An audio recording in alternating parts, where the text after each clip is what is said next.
Hello, I am Scary Bro, And I am Scary Sis. and we are the The Scary Scary Sibs. Sibs.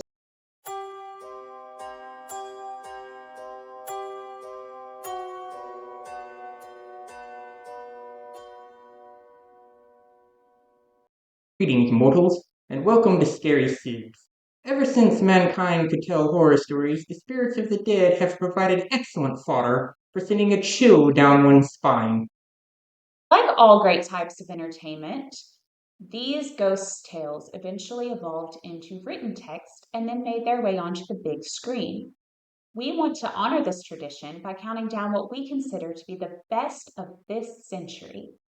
Please note that these are only movies with human ghosts, not demons or any other type of paranormal entities. However, those will be featured on a future episode, so stay tuned to our channel if you wish to see our thoughts on those. Yes, and these are movies only made since the year 2000. So classic horror movies such as The Shining will not be featured on this episode. Please keep in mind that these are only the opinions of a couple of corpses and are no way definitive. Now, without further ado, here are the top 10 ghost horror movies of the 21st century. Number 10, The Curse of La Llorona. This film, based on a Mexican myth by the same name, begins with a grim scene of a woman drowning her own children long ago. We then fast forward to LA in the 1970s. We see a truancy officer named Anna make a very strange home visit. She rescues the boys from their mother, but then things take a horrible turn. Their mother then pushes the curse onto the person who she blames for the death of her children, which is Anna. Anna's own children start to see La Llorona, and Anna has to do everything that she can to learn about the horrible history and stop the curse. The film follows a similar formula to the Conjuring films, and though it is not a part of the official canon, follows its DNA in being heavy on story and character, but also predictable jump scares. The scares can get repetitive, and I feel like the film could have done more with its concept had it dove more into the urban legend aspect of its source material, and maybe taken more chances with the idea of a spirit that kidnaps and drowns children. Overall, the best way to describe this film is painfully average. Number 9, 13 Ghosts. 13 Ghosts is a remake of a 1960s film of the same name and follows a father, his two children, and their nanny who move into a home they inherited from their eccentric uncle, who, unbeknownst to them, has imprisoned 13 strange and spooky spirits within the home, leaving them trapped with the beings. While the idea is interesting, the film is sorely lacking in the scares department, coming off as more of an R-rated Scooby-Doo movie than anything. Also, I wish we got to see more of the titular ghosts, as none of them get any real development or screen time, despite their interesting and unique designs. Exactly. This is a classic example of a common issue with horror films. It was a wonderfully original idea, but the execution could have been a lot better if scary was what they were going for. If they were going for campy and corny, they nailed it. In all, this is a fun film, and I did enjoy it for how campy and ridiculous it got, specifically near the end. However, if you're looking for a real bone chiller, you might not want to bet on 13. Ghosts, that is. Number 8, 1408. A paranormal writer named Mike is looking for a real haunting experience, and he finds it at the Dolphin Hotel. The manager of the hotel, played by Samuel L. Jackson, warns Mike that no one has ever lasted longer than 1 hour in room 1408. Mike does not listen and continues with his stay despite all the warnings. You can imagine that this decision does not bode well for Mike. This psychological thriller from the mind of Stephen King is a wild ride of masterful creativity. More eerie and creepy than outright scary, this film nevertheless does a decent job of building an uncomfortable atmosphere and making you feel trapped in the seemingly reality warping room with our protagonist, and leaves you guessing exactly how he's going to make it out. A convincing performance by John Cusack as Mike definitely sells the character's discomfort and fear in the role. This is an average horror film, but is a great suspense film. Number 7, Grave Encounters. One of the better offerings of the arguably oversaturated found footage genre that dominated much of the 2010s, Grave Encounters follows TV paranormal investigator Lance Preston and his crew, who explore an allegedly haunted asylum overnight and discover that, though the hospital is long closed, it might not be so easy to check out. I really enjoyed this film. It is not perfect by any means, and the end is a bit disappointing, but it is effectively scary and memorable. Our particular scene containing a rat stuck with me for days afterwards. And all I do is lay in a grave all day, so I have a lot of time to think. You'll think, after spending so much time on the ground, you would grow accustomed to vermin, sister. But I digress. Grave Encounters is a highly creative film with some excellent scares and top-notch acting. It's worth a watch for any fan of ghost movies and found footage. Now, it should be noted that they did make a sequel, though it's a bit of a mixed bag. More on that film in a later video. However, as far as the original is concerned, if you're a fan of ghost hunting and found footage, this is one grave you will definitely want to encounter. Number 6, Mama. After a tragic event occurs, two young girls are left in the woods with seemingly no one for 5 years.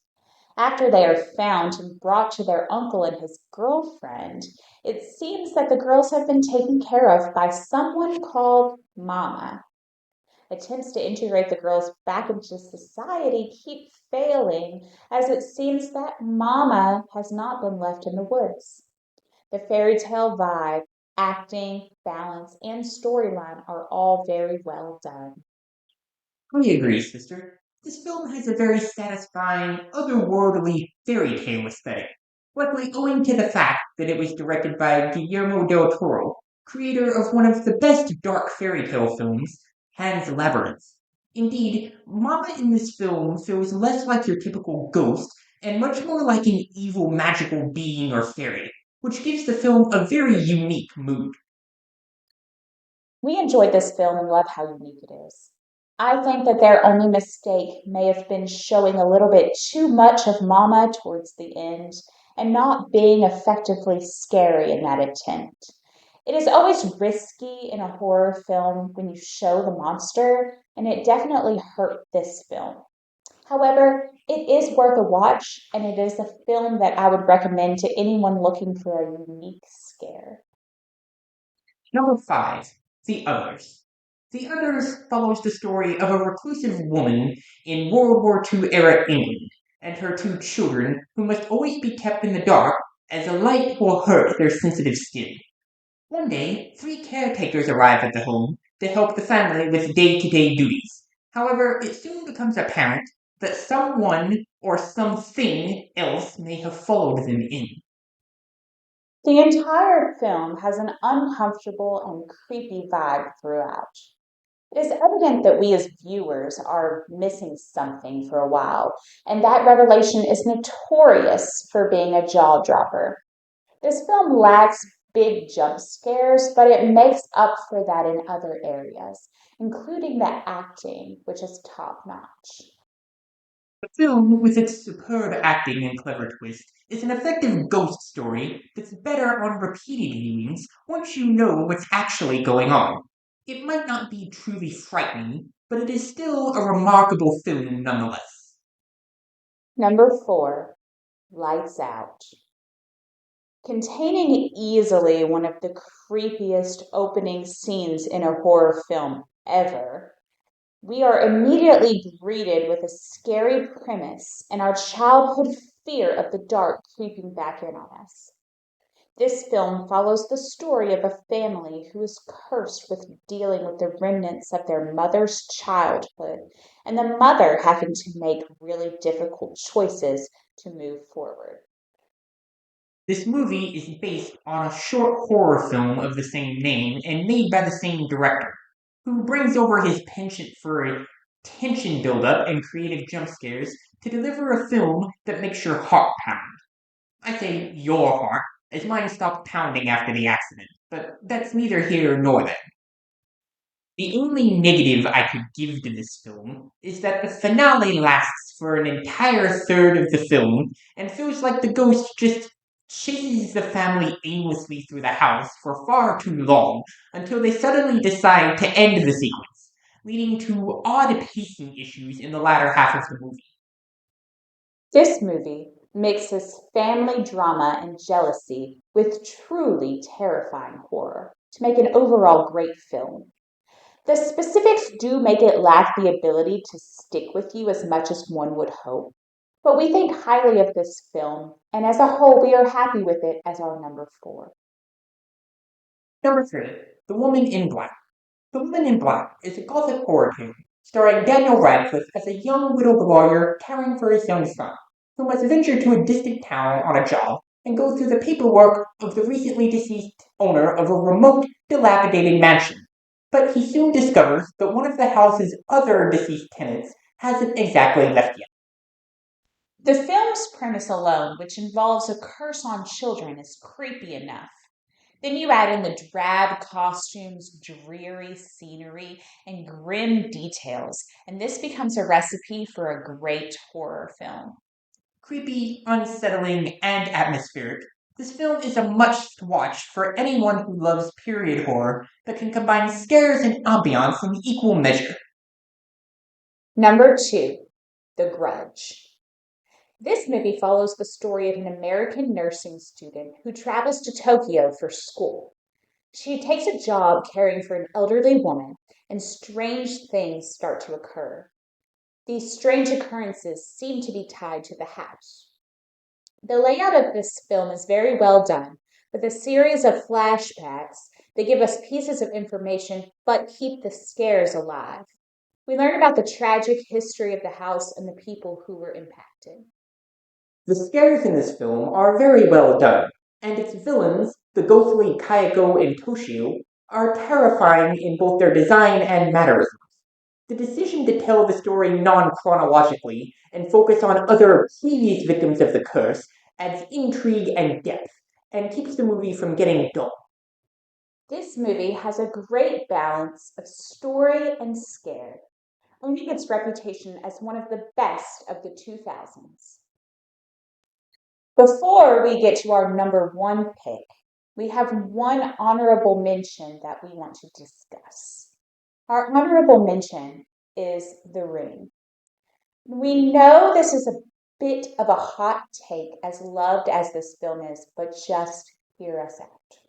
The Ring has a terrifying premise, and its antagonist is nothing short of iconic. However, the film itself simply doesn't live up to its legend, revisiting it over 20 years later with so many better examples of horror now. First, the film is somewhat dull and lacks scares as we have to wait for the 7 days to be up before the curse takes hold, something the Grudge cleverly averted by showing us other past victims receive their demise. Yes, the premise is great, but you almost forget that you're watching a horror movie sometimes because it goes so long in between scares. Also, the acting in this film is lacking heavily.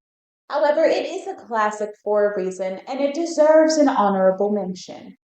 Between its slow progression, lack of scares, and awkward acting, this is another film that, for its time, could be considered a classic due to the relative scarcity of horror films at the time. But when compared to offerings today, it sadly simply doesn't hold up. Number 1, Unfriended. This movie is incredibly unique in this setup. We see the entire plot through the lens of high school student Blair's computer. We gather that a former classmate, Laura, took her own life, and today is the 1-year anniversary of her tragedy. Strange things start to happen, including a mysterious account popping up on a Skype call between Blair and her friends. Tensions rise, truths are revealed, and limits are pushed in this memorable and traumatic film.